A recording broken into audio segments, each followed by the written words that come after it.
નમસ્કાર દોસ્તો, શાંતિશ્રમ ન્યૂઝમાં આપનું સ્વાગત છે। બનાસકાંઠા જિલ્લામાં જિલ્લા પંચાયતની કુલ 48 બેઠક પૈકી 47 બેઠકો માટે ઉમેદવારો હરીફાઈમાં છે। 10 તાલુકા પંચાયતની કુલ 240 બેઠક પર 231 બેઠકો પર ચૂંટણી યોજાશે।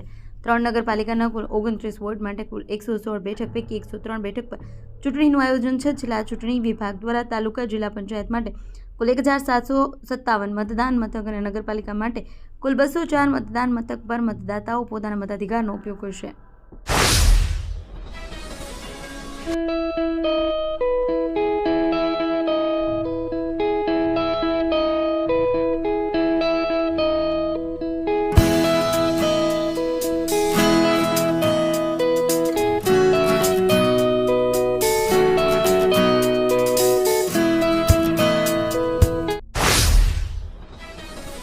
બનાસકાંઠા જિલ્લામાં તાલુકા જિલ્લા નગરપાલિકા વિસ્તાર માટે કુલ 15,79,767 મતદારો નોંધાયા છે। જિલ્લા તાલુકા પંચાયત માટે 13,84,068 મતદારો નોંધાયા છે।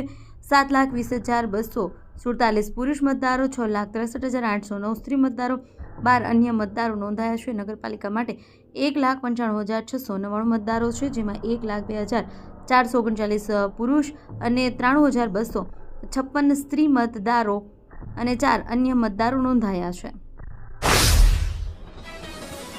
ધણીધર તાલુકાના બાલુત્રી ગામમાં ચોમાસું પૂર્ણ થયા બાદ પણ ખેતરોમાં વરસાદી પાણી ભરાયા છે। સમસ્યાને કારણે આશરે 200 એકર ખેતીની જમીનને નુકસાન થયું છે, જેનાથી સ્થાનિક ખેડૂતો મુશ્કેલીમાં મુકાયા છે। ધણીધર તાલુકાના તળાવ જિલ્લા પંચાયત સીટ હેઠળ આવતી બાલુત્રી ગામોમાં ચોમાસા દરમિયાન પડેલા ભારે વરસાદે જનજીવન અસ્તવ્યસ્ત કરી દીધું છે। બનાસકાંઠા જિલ્લામાં આગામી સ્થાનિક સ્વરાજની ચૂંટણીઓને ધ્યાને રાખી પોલીસે વિશેષ ડ્રાઈવ ચલાવી છે। આ ડ્રાઈવ અંતર્ગત છેલ્લા 20 દિવસમાં 51 નાસ્તા ફરતા આરોપીઓને ઝડપી પાડવામાં આવ્યા છે। પોલીસના જણાવ્યા અનુસાર છેલ્લા 7 મહિનામાં એટલે કે 1 ઓક્ટોબર 2025થી અત્યાર સુધીમાં 243 જેટલા નાસ્તા ફરતા આરોપીને પકડી જેલ હવાલે કરવામાં આવ્યા છે। બનાસકાંઠાના થરા ખાતે ઉનાળાની ગરમીમાં પક્ષીઓ માટે જીવદયા કાર્યક્રમ યોજાયો। જનસેવા ચેરિટેબલ ટ્રસ્ટ સંચાલિત મહારાણા પ્રતાપ સેવા ગ્રુપ અને મહાકાલ સેના દ્વારા આયોજન કરવામાં આવ્યું। એપીએમસી ગેટ પાસે આયોજિત આ કાર્યક્રમમાં આયોજક શૈલેન્દ્રસિંહ વાઘેલા, ભૂપતસિંહ રાજપૂત તેમની ટીમ પક્ષીઓ માટે 1500 ચકલીઘર અને 1500 પાણીના કુંડા વિનામૂલ્યે વિતરણ કરવામાં આવ્યા। બનાસકાંઠા કાંકરેજ તાલુકાના ઉમરી ગામમાં શિવ મંદિર પાસે મુખ્ય 3 રસ્તા પર 1 ફૂટ ઊંડો ખાડો પડ્યો છે। ખાડો ઉમરી ગ્રામ પંચાયતના બોરની પાણીની પાઇપલાઇન લીકેજ થવાના કારણે બન્યો હોવાનું સામે આવ્યું છે। માર્ગ મકાન વિભાગ અગાઉ ઉમરી ગ્રામ પંચાયતને આ અંગે નોટિસ ફટકારી, જો કે પાઇપલાઇનનું સમારકામ ન થતાં ખાડો મોટો બન્યો છે।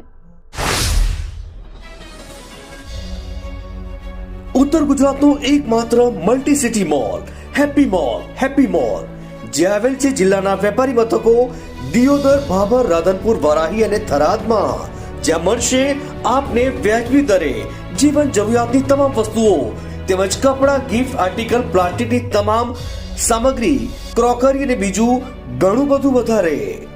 તો આજે જ આવો હેપી મોલ અને કરો ખરીદી તમારી મનગમતી વસ્તુઓની। વાવના ખીમાણા પાદર ખાતે ગોહિલ બુકણીયા પરિવાર દ્વારા વીર સાંગાજી ગોહિલનો પ્રાણ પ્રતિષ્ઠા મહોત્સવ ધામધૂમથી ઉજવવામાં આવ્યો। આ પ્રસંગે મોટી સંખ્યામાં ગ્રામજનો, સગા સંબંધીઓએ ભોજન લીધા। વીર સાંગાજી ગોહિલ ઇતિહાસ સંવંત 1886 ફાગણ 32 સોમવાર સાથે સંકળાયેલો છે। સ્થાનિક સ્વરાજની ચૂંટણીના પ્રચારનો આજે અંતિમ દિવસ છે। 5 વાગ્યા બાદ પ્રચારના પડઘા શાંત પડશે। અંતિમ દિવસે ભાજપ અને કોંગ્રેસ બંને પક્ષોએ જોરદાર પ્રચાર અભિયાન હાથ ધર્યું છે। ખાસ કરી બનાસકાંઠા જિલ્લામાં આજે રાજકીય ગરમાવો ચરમસીમાએ છે। બનાસકાંઠામાં જિલ્લા પંચાયત, તાલુકા પંચાયત, નગરપાલિકા ચૂંટણીને લઈને ભાજપ અને કોંગ્રેસ વચ્ચે સીધી ટક્કર જોવા મળશે। યાત્રાધામ અંબાજી નજીક આવેલા ગબ્બર પર્વત પર ભમરા ઉડાડવાની કામગીરી હાથ ધરવામાં આવી।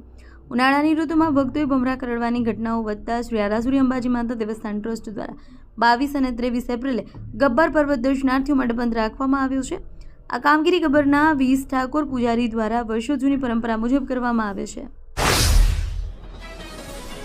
એપ્રિલના અંતમાં ઉનાળો આકરો બની રહ્યો છે। ગુરુવારે રાજકોટમાં 42.7 ડિગ્રી મહત્તમ તાપમાન સાથે રાજ્યનું સૌથી ગરમ શહેર નોંધાયું છે, જ્યારે અમદાવાદમાં 41.5 ગરમી સાથે રિયલ ફીલની અસર જોવા મળી હતી। લોકો 41.5 સેલ્સિયસ ડિગ્રી સાથે 43.7 ડિગ્રી અનુભવ થઈ રહી છે। બપોરે 12 થી 4 શહેરના મુખ્ય રસ્તા પર કર્ફ્યુ જેવો માહોલ જોવા મળી રહ્યો છે. કાળઝાળ ગરમીને કારણે બપોરના સમયે લોકો બહાર નીકળવાનું ટાળી રહ્યા છે.